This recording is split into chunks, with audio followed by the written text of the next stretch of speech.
नमस्कार विद्यार्थी मित्रांनो, मी विजय बांबर्डे तुम्हा सगळ्यांचं परत एकदा स्वागत करतो आपल्याच यूट्यूब चॅनलला Sakar education where the dreams comes true, जिथे स्वप्न साकार होतात. आजचा हा व्हिडिओ तुमच्या समोर आणण्याच्या मागचं महत्त्वाचं रिझन असं आहे, एक जम्बो रिक्रुटमेंट, एक आनंदाची बातमी बँकिंग ॲस्पिरंटसाठी या ठिकाणी परत एकदा आपल्याला मिळालेली आहे. ती अशी आहे की SBI स्टेट बँक ऑफ इंडियामध्ये एक जम्बो रिक्रुटमेंट जी आहे ते आपल्याला या ठिकाणी बघायला मिळणार आहे.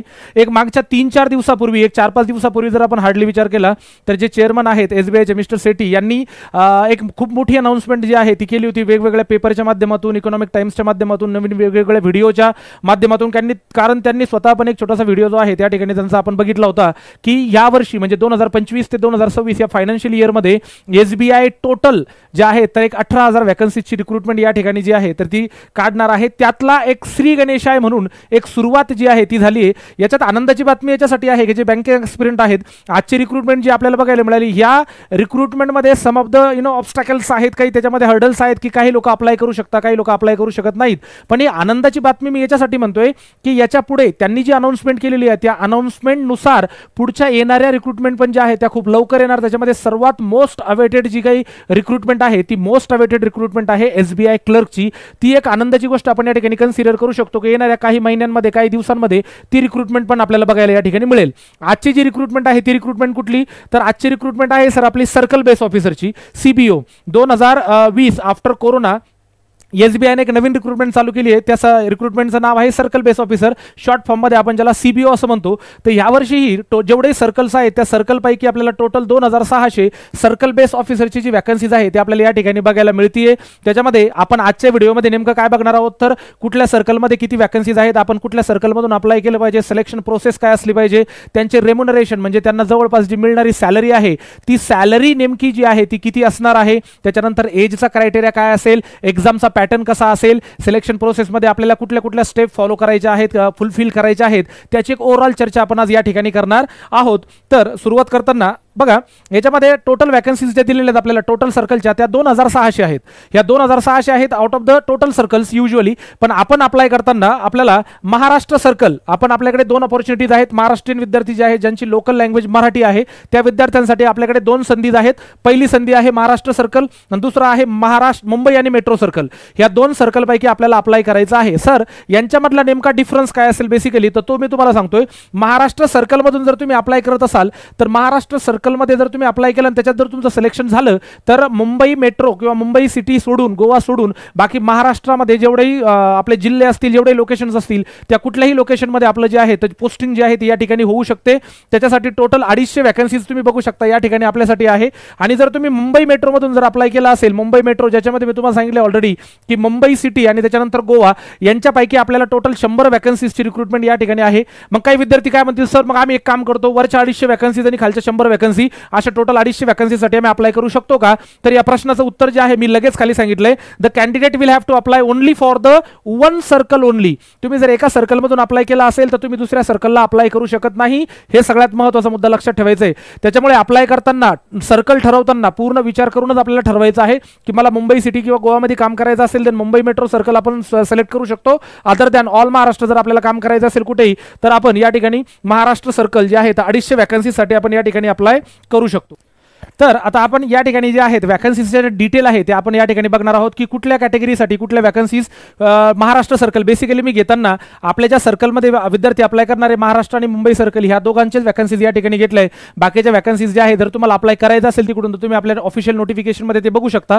पण जर तुम्ही महाराष्ट्र सर्कलमधून जर अप्लाय करत असाल तर आपल्याला इथं लँग्वेज जी आहे ती IMP लँग्वेज जी आहे ती ऑब्विसली मराठी लँग्वेज आहे. आपल्याला SC कॅटेगरीसाठी जर तुम्ही अप्लाय करत असाल, SC कॅटेगरीच्या विद्यार्थ्यांसाठी तर 37 म्हणजे 37 वॅकन्सीज आहेत. ST कॅटेगरीसाठी 18 आहे, OBC साठी 67 आहे. त्याच्यानंतर EWS साठी 25 वॅकन्सीज आहे, ज्या की जो EWS इकॉनॉमिकली विकर सेक्शनचा जो सेक्शन आहे त्याच्यासाठी आपल्याला 10% वॅकन्सीज ज्या आहेत टोटलच्या त्या रिझर्व्ह असतात. त्याच्यामुळे 250च्या 10% 25 या ठिकाणी मिळतील. जनरल कॅटेगरीचे कॅन्डिडेट जे आहे ते 103 वॅकन्सीज आहे, त्यांच्यासाठी अशा टोटल 250 वॅकन्सीज आपल्याला या सर्कल बेस ऑफिसरच्या महाराष्ट्र या सर्कलमध्ये बघायला मिळतील. If you are going to apply from the Mumbai metro तर आपल्याला इथं मुंबई मेट्रोमध्ये बघा महाराष्ट्र आणि गोवा गोवा ह्या 2 स्टेटपैकी आपल्याला कुठेतरी सिलेक्शन मिळेल. मुंबई मेट्रो म्हणल्यावर मेनली मुंबईमध्येच असणार आहे. तिथं जर बघितलं एससी कॅटेगरीसाठी 15, त्याच्यानंतर एसटी साठी 7, त्याच्यानंतर ओबीसी 27 असेल, ईडब्ल्यूएस 10 असेल, जनरल कॅटेगरी 21 असेल आणि अशा टोटल 100 वॅकन्सीसाठी आपण या ठिकाणी अप्लाय करू शकतो. हे आपल्याला लक्षात ठेवायचं आहे. काही बॅकलॉग वॅकन्सीज आहे दरवर्षी एससी एसटी कॅटेगरीच्या, even in some of the cases OBC कॅटेगरीच्या पण काही वॅकन्सीज या बॅकलॉग असतात. सर बॅकलॉग वॅकन्सीज म्हणजे काय? बॅकलॉग वॅकन्सीज म्हणजे एक मिनिमम क्रायटेरिया जो असतो एसबीआयचा, त्या मिनिमम क्रायटेरियापर्यंत जर एखादी विद्यार्थी पोहोचत नसेल तर ते काही वॅकन्सीज ह्या बॅकलॉगमध्ये वॅकंट ठेवतात, पण त्या फुलफिल होत नाहीत. त्या बॅकलॉगच्या वॅकन्सीज पण इथे या ठिकाणी काही ऍड होणार आहेत. तुम्ही बघू शकता महाराष्ट्रामध्ये, महाराष्ट्र सर्कलमध्ये एससी कॅटेगरीच्या 4, त्याच्यानंतर एसटी कॅटेगरीच्या 13, अशा एवढ्या या 13 आणि 4 17 वॅकन्सीज ज्या आहेत त्या बॅकलॉगमध्ये आहेत. त्याच्यानंतर मुंबई मेट्रोमध्ये जर बघितलं आपण तर एससी कॅटेगरीच्या 2, एसटी कॅटेगरीची 1, ओबीसीच्या 2, अशा टोटल 5 वॅकन्सीज ज्या आहेत या 5 वॅकन्सीज आपल्याला बॅकलॉगमध्ये बघायला मिळतील. म्हणजे ह्या वॅकन्सीज आपल्या रेग्युलर वॅकन्सीजमध्ये युजली ऍड केल्या जातात. Sir if you are applying for this, तर पूर्ण विचार करा महाराष्ट्र सर्कल की मुंबई मेट्रो, हा डिसिजन तुम्ही लोकांनी स्वतः घ्यायचा आहे थोडासा विचार करून. त्याच्यानंतर काही इंपॉर्टंट डेट्स तुमच्या समोर मी आहे या ठिकाणी ठेवणार. त्या डेट्स म्हणजे काय? आता इंपॉर्टंट डेट्स जर असतील त्या कुठल्या असतात तर सर रजिस्ट्रेशन, ऑनलाईन रजिस्ट्रेशन कधीपासून चालू होतंय तर ऑनलाईन रजिस्ट्रेशन जे आहे तर ते 9/5/2025 म्हणजे आजपासून याचं ऑनलाईन रजिस्ट्रेशन जे आहे ते चालू झालंय. सर कधीपर्यंत असणार आहे? लास्ट डेट जी असणार आहे ती असणार आहे 29 मे 2025. म्हणजे 29 तारखेपर्यंत आपल्याला एक विचार करून आपण अप्लाय या ठिकाणी करू शकतो. कुठल्या सर्कलमधून करायचं, कसं करायचं, त्याचा एक ओव्हरऑल अंदाज आपल्याला या ठिकाणी मिळेल. त्याच्यानंतर ऑनलाईन टेस्ट जी आहे, आता हे बघा लक्षात ठेवा याची सिलेक्शन प्रोसेस आहे की सिंगल एक्झाम असणार आहे, त्याच्यानंतर इंटरव्ह्यू असेल, ऑन ऑल दॅट मी पुढे एक्सप्लेन करणार आहे. पण सध्या फक्त आपण हे बघूयात की जी ऑनलाईन टेस्ट तुमची होणार आहे, कम्प्युटर बेस एक्झाम जी या ठिकाणी होणार आहे ती टेंटेटिव्हली जुलै 2025 मध्ये असणार आहे. म्हणजे आता आपण मे मध्ये आहोत, मे जून जुलै एक 2-2.5 महिन्याचा वेळ जो आहे तो सफिशियंटली आपल्याकडे आहे या एक्झामचं प्रिपरेशन करण्यासाठी. डेट जी आहे जुलैची ती काय असेल ती आपल्याला नंतर कळेल, पण टेंटेटिव्हली जुलै आपल्याला या ठिकाणी बघायला मिळेल.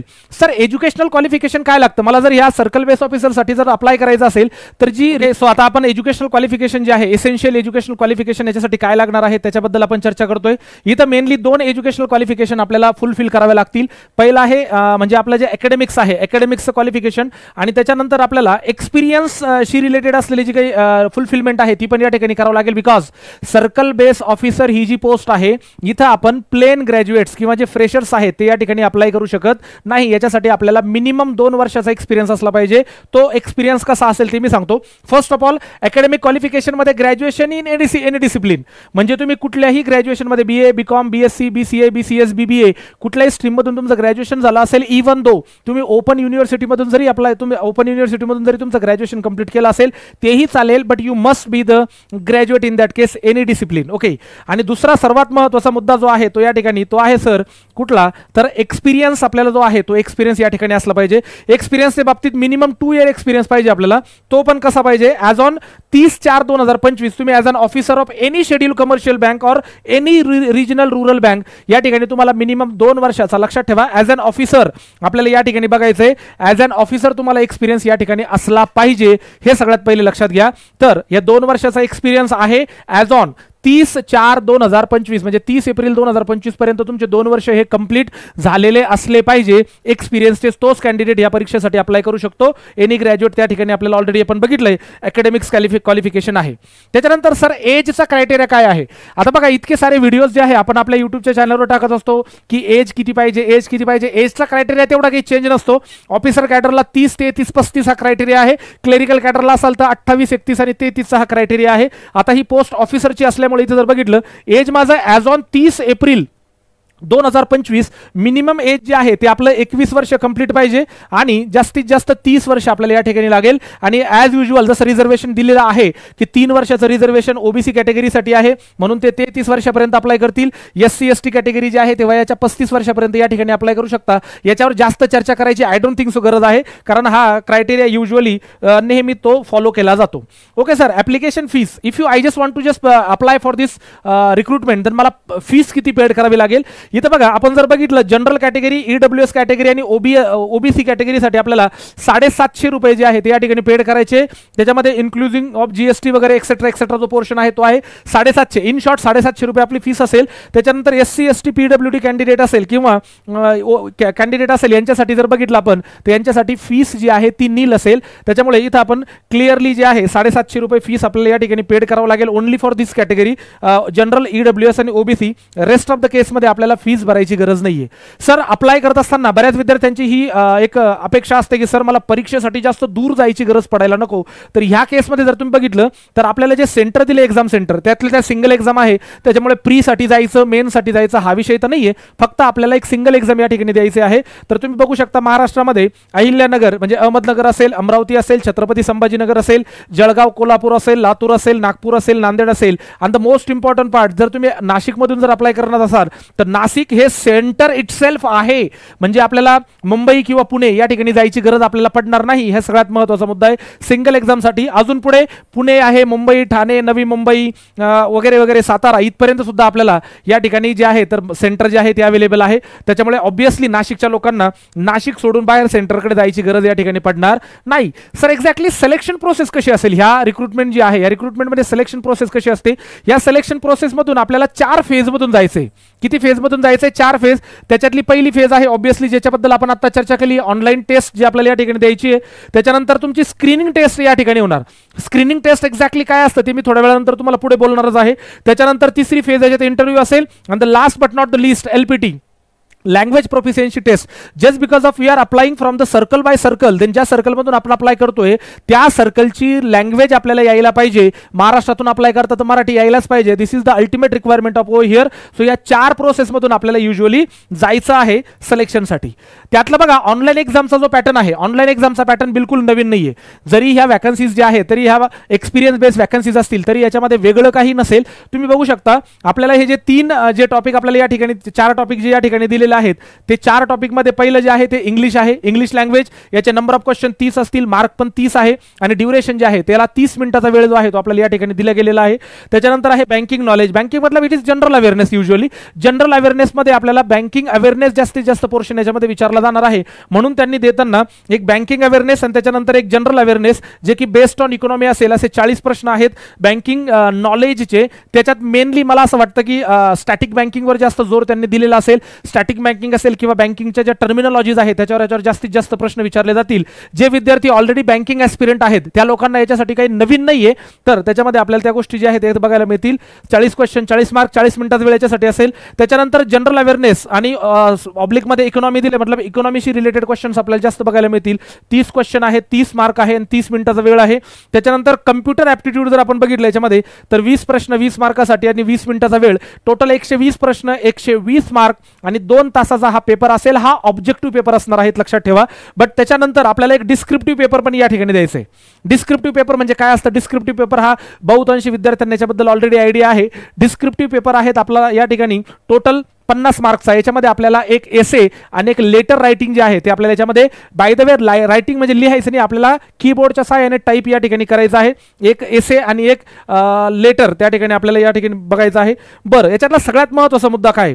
ह्या परीक्षेसाठी आपल्याला penalty of the wrong answer आपण जसं बघतो की जनरली IBPSच्या जेवढ्या परीक्षा होतात त्याच्यामध्ये 1/4 ऑफ द जे आपण म्हणू शकतो 1/4 ऑफ द पेनल्टी आपल्याला या ठिकाणी लागते की जर तुमचा प्रश्न चुकला तो 0.25 जो निगेटिव्ह होतो आपला तो 0.25 या ठिकाणी निगेटिव्ह होणार नाहीये, म्हणजे निगेटिव्ह मार्किंग नाहीये. आणि सर्वात महत्त्वाचा मुद्दा काय? त्याच्यातला सर्वात महत्त्वाचा मुद्दा आहे की तुम्हाला सेक्शनल कट ऑफ पण नाहीये.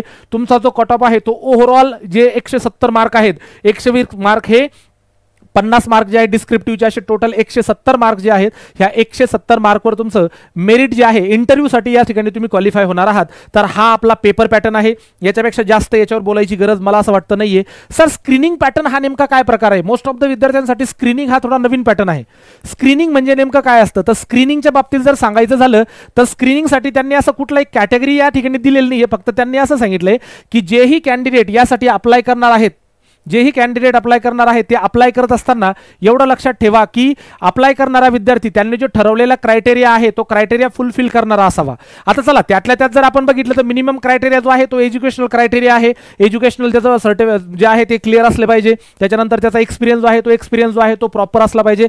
याच्यामध्ये सगळ्यात महत्त्वाचा मुद्दा काय? स्क्रीनिंग त्यांनी का ठेवली आहे? याच्यामध्ये बघा बऱ्याचदा काही विद्यार्थी काय करतात, जे सर्टिफिकेट आहे एक्सपिरियन्स सर्टिफिकेट आहे ते एक्सपिरियन्स सर्टिफिकेट काही लोक फर्जी पण या ठिकाणी लावतात. तर त्याची प्रॉपर स्क्रीनिंग स्क्रीनिंग जे आहे वावित की हे सर्टिफिकेट जे आहे ऑथेंटिक आहे का, त्याच्यानंतर हे ओरिजिनल आहे का, हे चेक करण्याचं जे काम आहे हे जनरली जे आहे ते स्क्रीनिंग मधून होणार आहे. तसं त्यांनी क्लिअरली म्हणलंय की bank may decide the parameters to be adopted as it found suitable for the matching the job profile of the candidate with the job profile of scale 1 journalist. म्हणजे थोडक्यात सांगायचं झालं तर बरेच विद्यार्थी जे फर्जी डॉक्युमेंट या ठिकाणी अपलोड करू शकता किंवा देऊ शकता ते नसता, ते ओरिजिनल असावं, त्या कॅन्डिडेटचा एक्सपिरियन्स हा प्रॉपर असावा, ओरिजिनल असावा, हाच मेन महत्वाचा स्क्रीनिंगचा पार्ट आहे. त्याच्यामुळे स्क्रीनिंगमध्ये वेगळं काहीही असणार नाहीये. Your document should be authentic in that case. Okay sir, त्याच्यानंतर जे आहे तर त्यांनी क्लिअरली सांगितलं की आता तुम्ही सर्कल वाईज अप्लाय करणार आहात. आता सर्कल वाईज अप्लाय करणार आहात त्याच्यामुळे सर्कल वाईज कट ऑफ पण वेगवेगळे लागू शकतात, हे त्यांनी क्लिअरली सांगितलंय. कट ऑफ वेगवेगळे लागू शकतात. महाराष्ट्र सर्कलचा कट ऑफ वेगळा लागू शकतो, त्याच्यानंतर मुंबई मेट्रोचा वेगळा लागू शकतो, लखनौ गुजरातचा वेगळा लागू शकतो. त्याच्यामुळे हे कट ऑफ जे आहे ते वेगवेगळे असतील आणि ते मेरिट तिथलच्या वॅकन्सीजनुसार ते डिसाईड केलं जाईल. आणि कट ऑफ मी ऑलरेडी सांगितलंय ओव्हरऑल आहे, त्याच्यामुळे सेक्शनल कट ऑफ या ठिकाणी असेल. सेक्शनल कट ऑफ आपल्याला या ठिकाणी नाहीये, त्याच्यामुळे ओव्हरऑल कट ऑफ आपल्याला या ठिकाणी लागेल. चला पुढे आलोय सर आपण.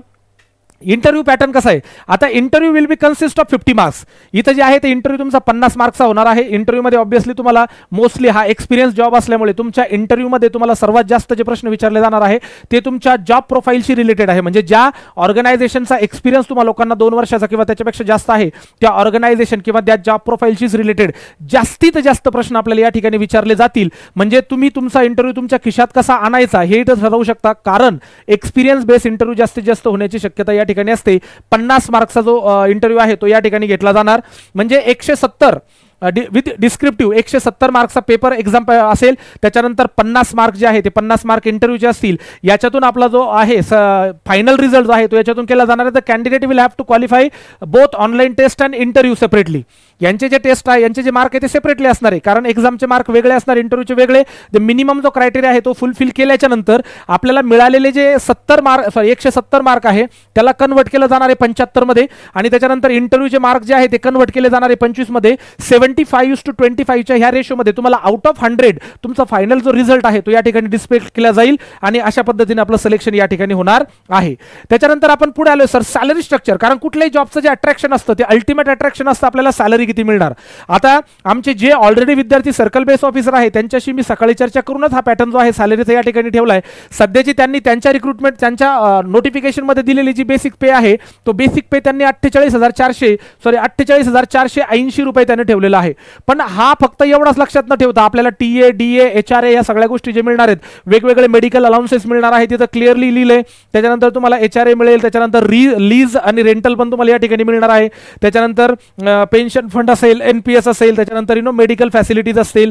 या सगळ्या गोष्टींचा जर विचार केला आपण, प्री रिक्विजाइट्स असेल, या सगळ्या गोष्टींचा जर विचार केला तर मी माझ्या जो already last circle base officer मध्ये जो विद्यार्थी सिलेक्ट झालेला आहे त्या विद्यार्थ्याला 3-4 वर्ष सिलेक्ट होऊन त्याला झालेले नाहीयेत, तो लास्ट सिलेक्ट झालेला आहे लास्ट इयरला. त्याला मी विचारलं की तुमचा सध्याचा जो स्केल आहे तो कुठपर्यंत जातोय. त्यांनी सांगितलंय सर जर अप्रॉक्सिमेटली जर कन्सिडर केलं तर 18 लाख पर ॲनम हे आमचं पॅकेज सध्याचं आहे. याच्यामध्ये basic salary, TA DA rental HRA या सगळ्या गोष्टीचा, त्याच्यानंतर मेडिकल जे अनलिमिटेड जे आहे तर त्यांनी सांगितलं की मेडिकलची जी फॅसिलिटी आहे ती अनलिमिटेड आहे, कुठल्याही प्रकारचे लिमिट त्यांनी ठेवलेले नाही. ह्या गोष्टींचा ओव्हरऑल जर अंदाज आपण काढला तर त्यांनी सांगितलं सर ग्रॉस सॅलरी जी आहे पर ॲनम ही 18 लाख आहे. आता विचार करा 18 लाख जरी आपण पकडलं तर 18 लाख डिवायडेड बाय 12 म्हणजे जवळपास 1.5 लाख रुपये प्रति महिना तुम्ही या जॉबमध्ये या ठिकाणी अर्न करू शकता. म्हणजे पॅकेज हे खूप जास्त अट्रॅक्टिव्ह आहे, त्याच्याबद्दल विचार करायची गरज या ठिकाणी नाहीये. सर ऍप्लिकेशन रजिस्ट्रेशन प्रोसेस मध्ये आता जनरली बघा ऍप्लिकेशन तुम्ही लोकांना कसं करायचं सगळ्यांना माहिती आहे. वेबसाईट मी तुम्हाला ऑलरेडी दिली आहे. SPI ची जी ऑफिशियल वेबसाईट आहे करिअर स्लॅश जे आपल्याला आहे या ठिकाणी करंट ओपनिंग या ठिकाणी जाऊन तुम्ही अप्लाय करू शकता. तिथं अप्लाय करण्यासाठी आपल्याला वेबसाईट जी आहे आपल्या टेलिग्राम चॅनलवर पण आपण वेबसाईट जी आहे ती ऑलरेडी अपलोड केलेली आहे, टाकली जाणार आहे. तुम्हाला ऑफिशियल वेबसाईटला जरी तुम्ही गेला तिथे जाऊन अप्लाय करू शकता. अप्लाय करण्याची प्रोसेस खूप जास्त अवघड नाही. कॅन्डिडेटला काय काय इन्फॉर्मेशन लागते, educational qualification, date of birth, email ID, mobile number, ID proof. Candidate are required to upload their photograph. आता फोटोग्राफ जे आहे तुम्ही ऑलरेडी अपलोड केलेले असणार आहे वेगवेगळ्या ठिकाणी. 20 KB ते 50 KB मध्ये फोटोची साईज पाहिजे. सिग्नेचर आपली 10 KB ते 20 KB मध्ये पाहिजे. लेफ्ट थंबचं इम्प्रेशन जे आहे ते आपलं 20 ते 50 kg मध्ये पाहिजे. आणि हँड रिटन डिक्लेरेशन आपल्याला प्रत्येक परीक्षेसाठी आता एक हँड रिटन डिक्लेरेशन या ठिकाणी अपलोड करावं लागतं. त्याची जी साईज आहे ती 50 KB ते 100 KB, यात काहीही नवीन नाही आहे, ॲज युजल आहे. तर एवढी प्रोसेस आपल्याला कंप्लीट करायची आहे. या ऑफिशियल वेबसाईटला जाऊन तुम्ही या ठिकाणी अप्लाय करू शकता. तर लक्षात ठेवा, सर्वात महत्त्वाचा जो मुद्दा आहे आपला तो आहे की या ठिकाणी SBIने जो श्री गणेश केला आहे आपल्या यावर्षीच्या 2025-26च्या फायनान्शियल इयरच्या रिक्रुटमेंटचा, ती एक सर्वात महत्त्वाची आनंदाची गोष्ट मला असं वाटतं या ठिकाणी आहे. येणाऱ्या पुढच्या काळामध्ये SBI क्लर्कची जी 14 ते 15 हजाराची जी रिक्रुटमेंट आहे ती लवकरच तुमच्या भेटीला येणार आहे, एवढं मात्र नक्की. आणि ह्या एक्झामच्या पॉईंट ऑफ व्ह्यू, ह्या एक्झाम ज्या आहेत, या एक्झाम टार्गेट करता आमच्या येणाऱ्या अपकमिंग स्टुडंटसाठी आपण काय करतोय, तर 20 मे पासून आपण आपली बॅच जी आहे ती लॉन्च करतोय. ती मॉर्निंगची बॅच असेल, तिथे येऊन तुम्ही सुरुवातीचे 3 दिवस जे आहेत तर डेमो लेक्चर ते या ठिकाणी करू शकता. 7:30 ते 11:30चा आपला मॉर्निंगचा टाइम या ठिकाणी असणार आहे. त्याच्यामुळे या डेमो करा आणि येणाऱ्या ज्या अपकमिंग रिक्रुटमेंट आहे त्याचा जो आहे फायदा आपल्याला या ठिकाणी करून घेता येऊ शकतो. पुढे आलोय सर आपण याच्यामध्ये आपलं साकार एज्युकेशनचं. आता ऑब्व्हियसली तुम्ही युट्यूबच्या चॅनलला आहातच. हा जो व्हिडिओ आहे हा ऑब्व्हियसली युट्यूब चॅनलला असले, पण तुम्ही जर युट्यूब चॅनलला आहात, फक्त व्हिडिओ बघताय, अजून तुम्ही सबस्क्राईब केलेलं नसेल तर ह्याच्या युट्यूब चॅनलला सबस्क्राईब करा. कारण इथून पुढे याच्या अगोदर पण आपण खूप सारे व्हिडिओज ऑलरेडी अपलोड केले. खूप महत्त्वाचे इन्फॉर्मेटिव्ह व्हिडिओज जे आहेत ते आपण या ठिकाणी नेहमीच अपलोड करत असतो. हे व्हिडिओ तुमच्या कामाचे असणार आहेत, हे लक्षात ठेवा. त्याच्यामुळे तुम्हाला तुमच्या कामाच्या गोष्टी रेडीमेड मिळाव्या त्याच्यासाठी आपल्या या युट्यूब चॅनलला तुम्ही या ठिकाणी सबस्क्राईब करायचं आहे, त्याच्यानंतर शेअर करायचं आहे, त्याच्यानंतर लाईक्स पण द्यायचे आहेत. आपलं टेलिग्रामचं चॅनल आहे, टेलिग्रामचं चॅनल साकार एज्युकेशन नाशिक नावाचं जे टेलिग्रामचं चॅनल आहे, इथं जाऊन तुम्ही या ठिकाणी ती जी ग्रुप आहे तो ग्रुप तुम्ही जॉईन करू शकता.